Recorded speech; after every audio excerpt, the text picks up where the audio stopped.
Train of Shadows. Jake had always taken the 10:30 p.m. train home from work. The late night commute was usually quiet, with only a few regular passengers. One night, as he boarded the train, he noticed an old man sitting alone in a corner, muttering to himself. Jake chose a seat far from him and settled in, ready for the familiar ride home. As the train pulled away from the station, Jake noticed something strange. The usual chatter of passengers was missing. He looked around and realized he was the only one in his car. The lights flickered, casting eerie shadows on the walls. Jake shrugged it off, thinking it was just a temporary power glitch. A few minutes later, the train slowed down and came to an unexpected stop in the middle of a tunnel. The lights went out completely, plunging the car into darkness. An announcement crackled over the intercom. "We apologize for the delay. We will be moving shortly," but the voice sounded distorted, almost sinister.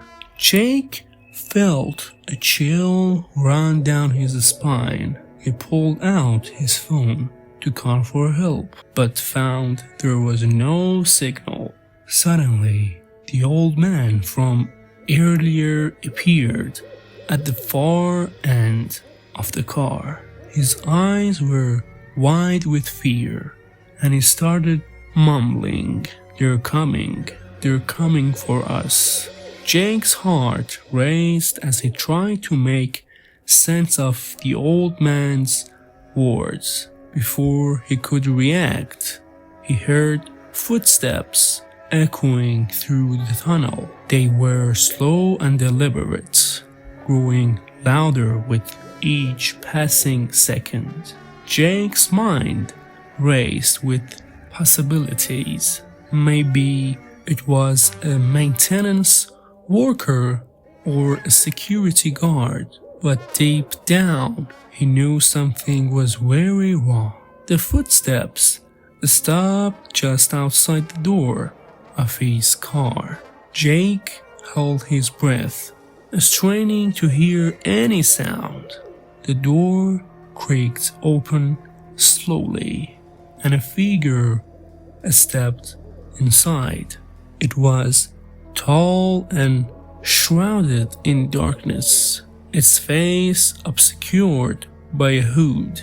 The old man screamed and ran to the opposite end of the car, but there was nowhere to go. Jake watched in horror as the hooded figure moved silently towards the old man.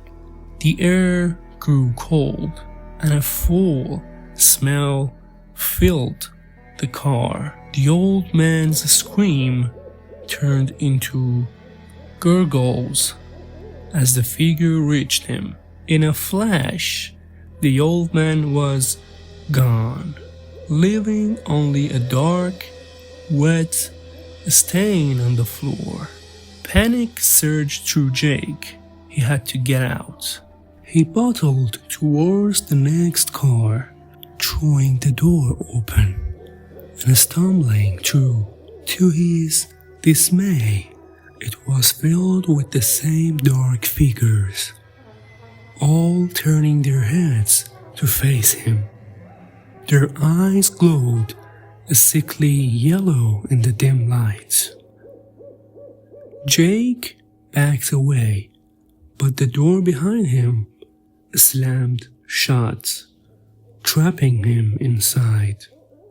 The figures began to move towards him, their movements slow but deliberate. Jake's mind raced as he searched for an escape. He spotted an emergency exit window and rushed towards it, fumbling with the latch. As he struggled to open the window, the figures closed in. One of them reached out, its bony fingers grazing his shoulder. Jake yanked the window open and squeezed through, falling onto the tracks below.